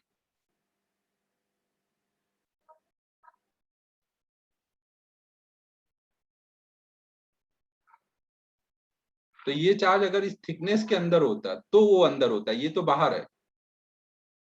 तो मैंने उसको समझाने के लिए फिर ट्राई किया कि नहीं नहीं हर्षल, ये अंदर ही है। मान ले अगर हम लोग के उस टाइम पे ऑफलाइन क्लास चल रही थी, तो बाद में मैं उसको केबिन में बुलाया ये बात समझाने के लिए कि भाई मान ले हम लोग केबिन में बैठे हुए हैं, इधर मैं बैठा हुआ हूँ, इधर तू बैठा हुआ है, तो हम लोग केबिन के अंदर हैं, बाकी बच्चे बाहर हैं, तो हम लोग अंदर हैं। तो बोला नहीं सर, हम लोग अंदर नहीं है, हम लोग अंदर तब होते जब हम ये वॉल जो ये बनी हुई है इसकी केबिन की, इसके बीच में अगर हम जाएंगे तभी हम अंदर है। तो भाई साहब उस दिन मैं स्पीचलेस हो गया था। फिर मैं बोला कि राठी अब तुझे जो समझ आए समझ ले, अब मैं और नहीं समझा पाऊंगा। भाई वो सीरियसली डाउट पूछता था, ऐसा कुछ भी नहीं था, ये सीरियस डाउट है, ये मैं ऐसे मजाक वाले टोन में नहीं बता रहा हूँ। तो समझो ऐसे डाउट अगर लोग, ये तो मतलब समझो सिंपल कॉन्सेप्ट का डाउट है, सिंपल कॉन्सेप्ट, अगर कोई कॉम्प्लेक्स कॉन्सेप्ट बता रहा हूँ तो सोचो उसमें कितने डाउट होते होंगे और किस किस लेवल के होते होंगे। तो समझो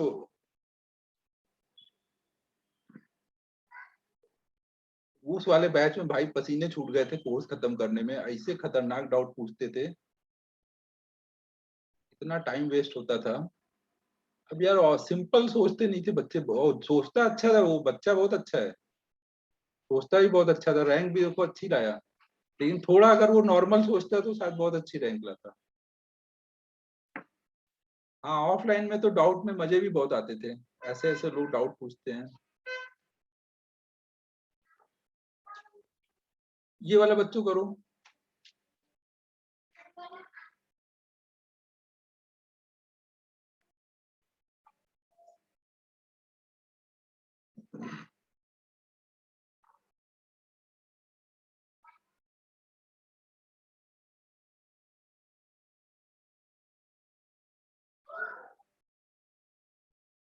माइनस प्लस श्रेयस केवल अपने समझने के लिए ना, डायरेक्शन के लिए ना, आप मैग्नीट्यूड बताया करो, डायरेक्शन बता दो अलग से।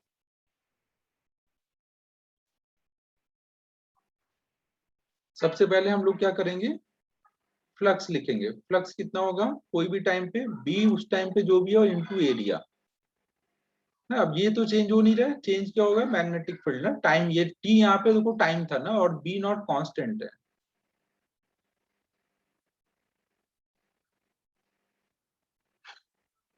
हाँ यस क्यों नहीं हो जाएगा भाई, अगर तुम सब मॉड्यूल अच्छे से खत्म करोगे तो एकदम होगा।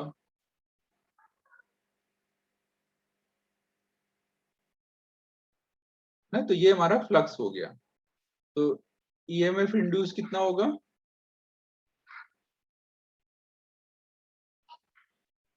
बच्चे जो सेलेक्ट होते हैं वो ऊपर चांद से थोड़ी आते हैं, सब यहीं पे ऐसे ही क्लास में बैठ के पढ़ते हैं और फिर सेलेक्ट होते हैं। यस बोल रहा है मेरा सिलेक्शन हो जाएगा ना।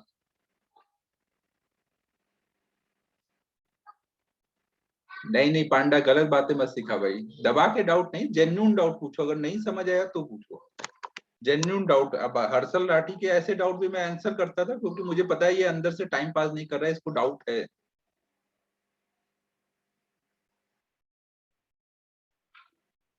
अब अमन ऐसे डाउट पूछेगा तो इसको तो इग्नोर ही करना पड़ेगा, पता है कि ये ऐसे टाइम पास कर रहा है।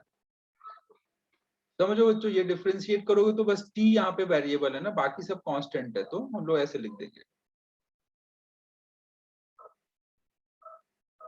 देखो यहाँ पे जब फ्लक्स लिखोगे तो बी बाहर को है, और एरिया हमेशा आप कैसे लेते हो, एक सिंगल जब प्लेन रहता है, एक सिंगल प्लेन रहता है तो उसमें एरिया का डायरेक्शन किधर लेते हैं, जिधर फील्ड का डायरेक्शन रहता है उधर ही को लेते हैं ना। तो यहाँ अगर फील्ड बाहर को है तो एरिया भी हम बाहर को लेंगे ना, परपेंडिकुलर लेना है। अब बी भी एरिया के इसके प्लेन के परपेंडिकुलर है ना, और एरिया वेक्टर भी प्लेन के परपेंडिकुलर है, तो दोनों एक ही डायरेक्शन में हुए ना।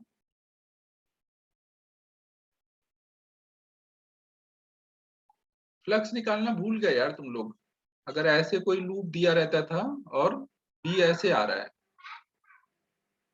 और ए भी ऊपर कोई है, तो इस टाइम पे बी ए हो जाएगा ना, कॉस थीटा तो 1 हो जाएगा ना। तो ये हमारा फ्लक्स हो गया। और अब इसमें देखो करंट का डायरेक्शन क्या होगा, ये जो फ्लक्स है ये टाइम के साथ क्या हो रहा है, ये जो फ्लक्स है ये टाइम के साथ बढ़ रहा है ना बच्चों। अगर ये flux out of the plane time के साथ बढ़ता जा रहा है तो इंड्यूस करंट कैसी आनी चाहिए?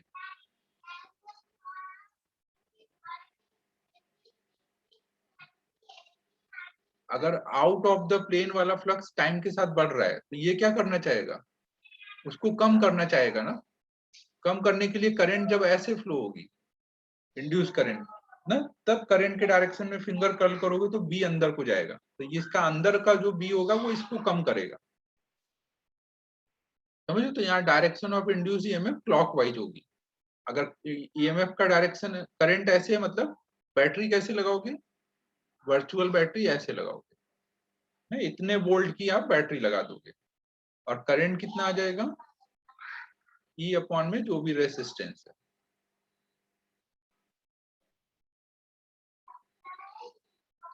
समझ आया बच्चों सभी को?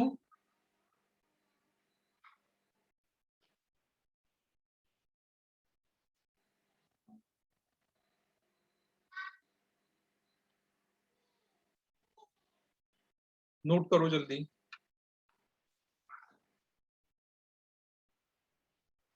डायरेक्शन के लिए देखो ऐसे सोचो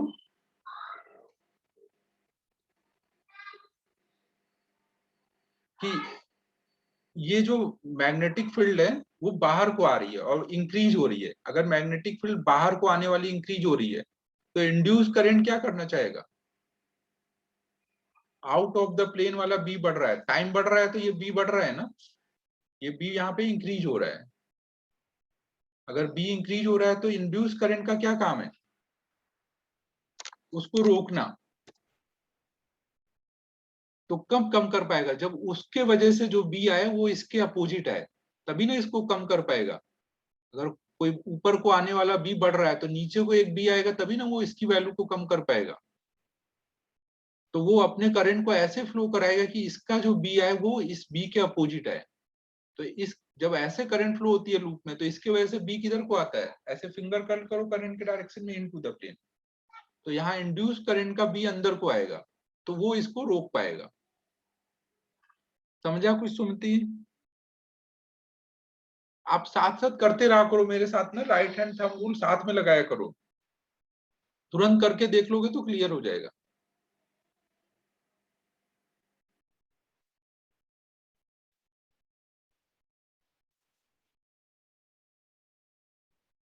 इस पे अब एक और प्रॉब्लम करते हैं।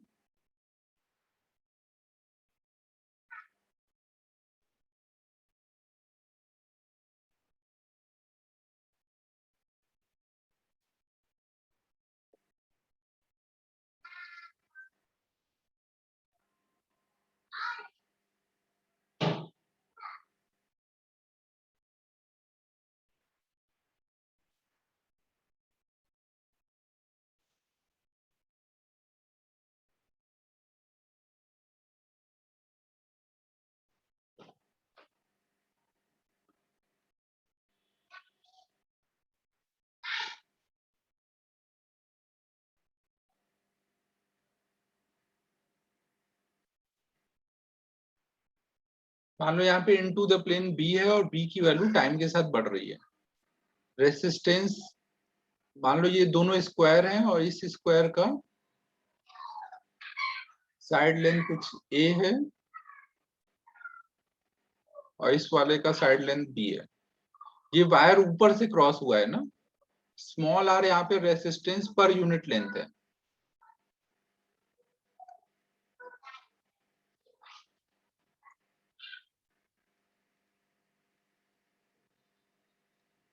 तो आपको बताना है यहाँ पे, यहाँ पूरे हर जगह into the plane magnetic field है, तो हमें बताना है कि इंड्यूस करंट की वैल्यू कितनी होगी।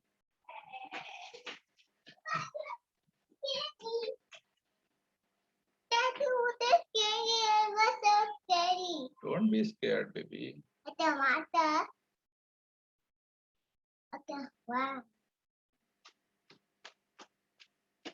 ट्राई करो बच्चों।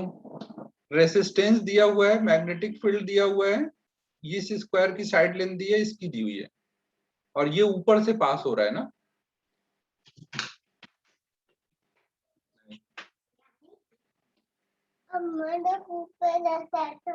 हाँ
ये क्या है, ये सरयू ने कहाँ से बाउंसर डाल दिया, जीरो। जीरो क्यों?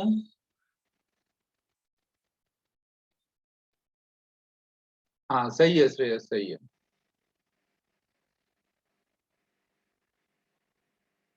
देखो यहाँ पर ये दोनों लूप इस बार आपस में कनेक्टेड है ना। अगर मान लो इसमें करंट फ्लो होगी तो वो करंट यहाँ आने के बाद ऐसे जाएगी, हाँ ऐसे फ्लो हो रही होगी करंट।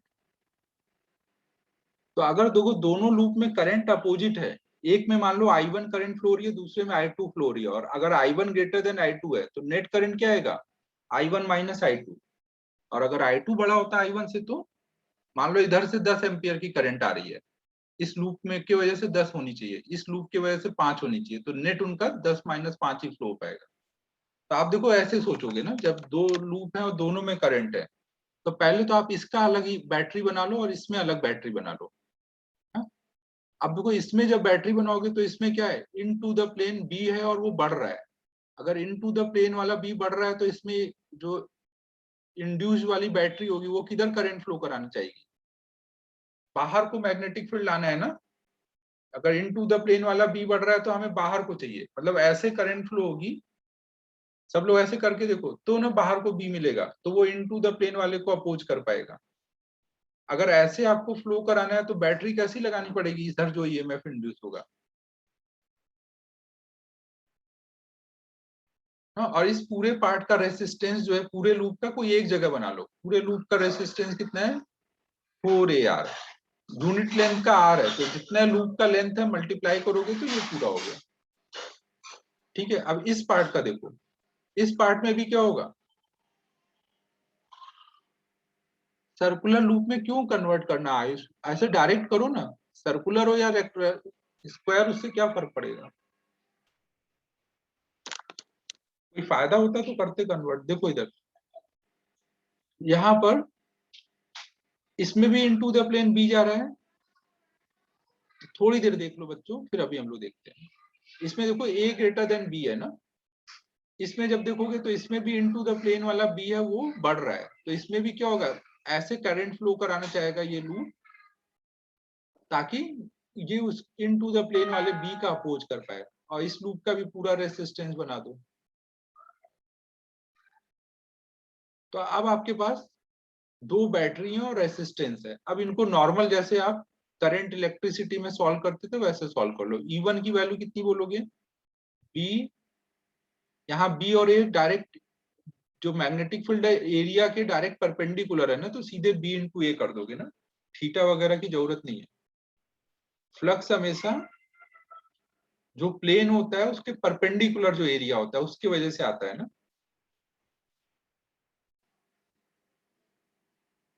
ये हमने फ्लक्स लिखा ना, फ्लक्स है, तो इसको डिफरेंशिएट कर देंगे तो E1 आ जाएगा।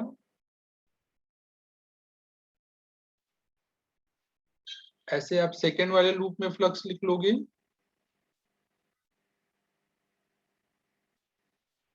और डिफरेंशिएट करोगे तो E2 आ जाएगा।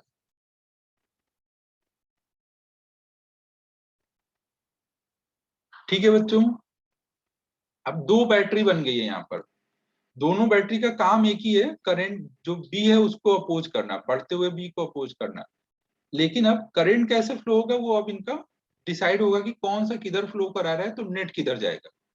अब देखो इसके वजह से सोचोगे, ये बड़ी बैटरी है ना, जब बड़ी बैटरी आपके पास प्रेजेंट है, दो बैटरी बनी है, ए बड़ा है मतलब ये वाली वैल्यू बड़ी है ना, ए इज ग्रेटर देन बी है, तो आप इसके अकॉर्डिंग करंट फ्लो करा दो ना। आप इसके अकॉर्डिंग मान लो सर्किट में आए करंट फ्लो हो रही है। अगर आपने गलत करंट फ्लो कराई होगी तो वो अपने आप ही निगेटिव में आ जाएगा। समझो, आपने सर्किट में करंट फ्लो करा दिया। अब जो ऐसे नॉर्मल किरचॉफ लॉ लगाते थे वैसे लगा दो। मान लो हम यहां से चलना शुरू करते हैं ना, यहां से चलना शुरू करोगे तो आपको ऐसे पूरा जाना पड़ेगा ना, जहां से चलो वहां तक आना है। यहाँ आओगे तो लूप कंप्लीट नहीं होगा ना, क्योंकि ऊपर से क्रॉस हो गया है, तो आपको आगे तक जाना पड़ेगा ऐसे घूम करके। तो यहाँ से पहले आगे जाओ, प्लस E1, समझो ना, यहाँ से आगे गए, फिर माइनस IR,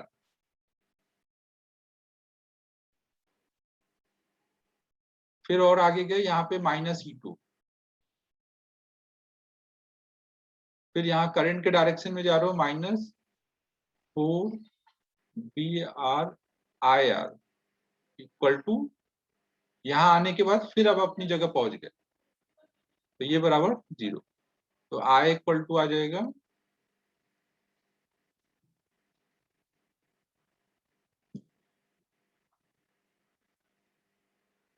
E1 E2 की वैल्यू ले लो। हाँ, दोनों लूप को लेके सॉल्व कर रहे हैं। दोनों लूप में फाइनली कोई एक ही करंट फ्लो होगी ना, दोनों लूप में अलग अलग तो करंट फ्लो होगी नहीं। तो फाइनल जो भी करंट है वो लिखो और उस हिसाब से किरचॉफ लॉ लगा दो।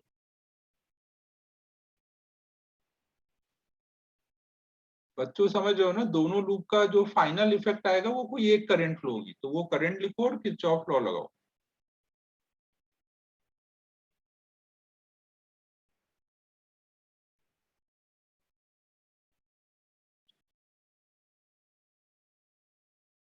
नहीं नहीं, एक ही लूप है, ये पूरा एक लूप है ना। यहाँ पे अगर ये ऊपर से क्रॉस हो गया तो ये आप जब लूप में घूमोगे तो क्या रहता था, जहां से घूम रहे हो वापस वहां आना रहता है ना।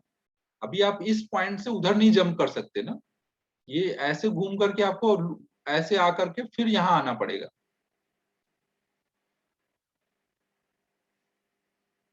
देखने में लग रहा है कि हम यहाँ पहुंच गए, लेकिन अभी हम पहुंचे नहीं है, ये वायर ऊपर से क्रॉस कर गया है ना। तो अभी आप जिस पॉइंट से चले थे वहां तक आए नहीं हो, इसको आगे आपको भी जंप करके जाना पड़ेगा और ऐसे घूम के आना पड़ेगा।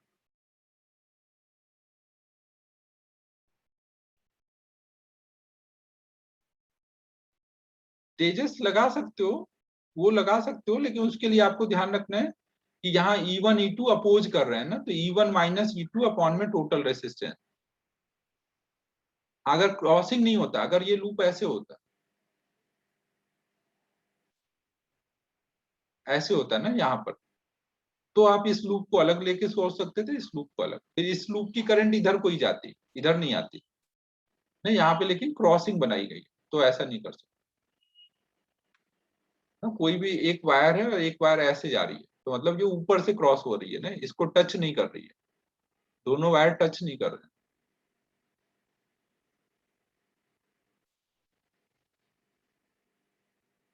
समझ आया बच्चों?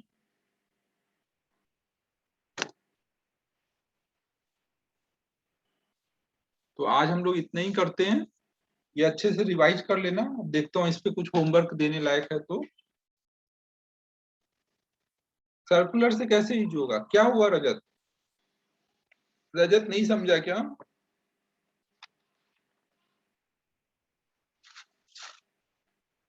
रजत क्या हुआ?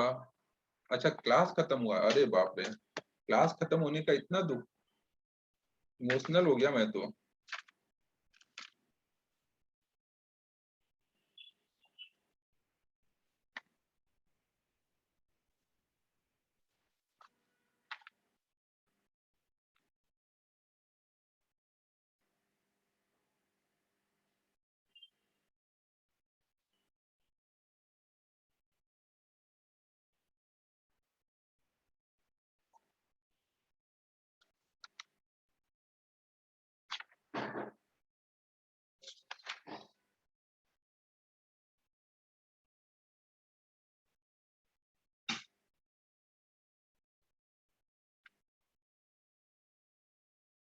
होमवर्क नोट करो भाई।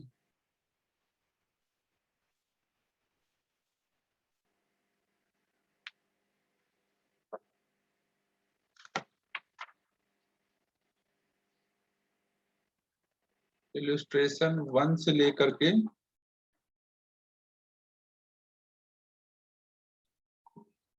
नहीं सलोनी, I1 I2 डायरेक्ट नहीं कर सकते।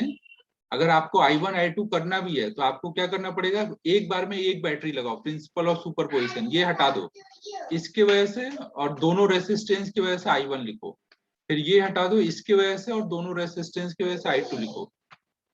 देखो प्रिंसिपल ऑफ सुपरपोजिशन मैंने पढ़ाया है। आप ये नहीं कर सकते कि केवल E1 R1 लिया और E1 by R1 कर दिया, E2 R2 लिया E2 by R2 कर दिया, ऐसे नहीं। एक बार में एक बैटरी की वजह से करंट निकालो, फिर उनको उनका नेट इफेक्ट लो।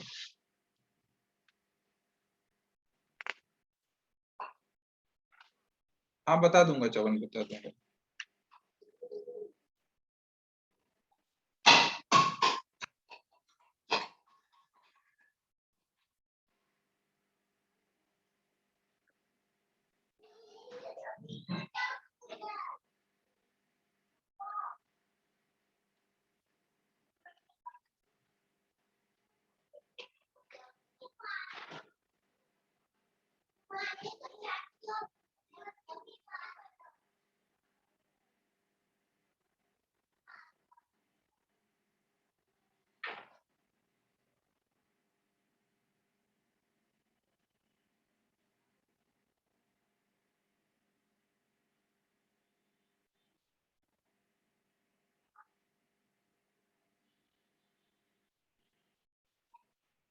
इनटेक्स में एक बस 11th क्वेश्चन छोड़ देना, बाकी 1 से 10 कर लो, तो इतना होमवर्क ट्राई कर लेना बच्चों। ठीक है फिर क्लोज करता हूँ।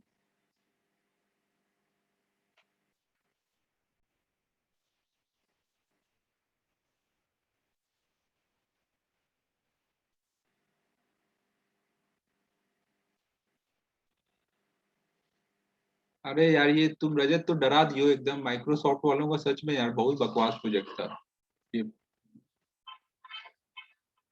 साल भर जब से लिया मैं परेशानी था यार, लेकिन ये था कि क्लास तो ले ले रहा था आराम से, बाकी तो कुछ काम का नहीं था उसमें। आईपैड से तो कोई कंपैरिजन ही नहीं है भाई उनका। हाँ यार अब तो एक बार ले लिया, अब क्या करें यार। हाँ ये भी दिक्कत है, उनकी रिकॉर्डिंग का आईपैड में दिक्कत है यार। सैमसंग वाला जो आया है एक कोई, वो ज्यादा अच्छा है मेरे हिसाब से। S7 वगैरह कुछ। देखो अगर आ जाएगा टाइमली तो ठीक है, नहीं फिर वही लूंगा। अभी तो काम चल रहा है आराम से, तब तक थोड़ा वेट कर लेता हूँ। ठीक है बच्चों फिर क्लोज करते हैं। टेस्ट दो कल का अच्छे से। आज तो बड़ी क्लास की छुट्टी है, आज कोई दिक्कत नहीं है। बड़ी क्लास का टाइमिंग एडजस्ट कर लिया है मैंने, हो जा रहा है।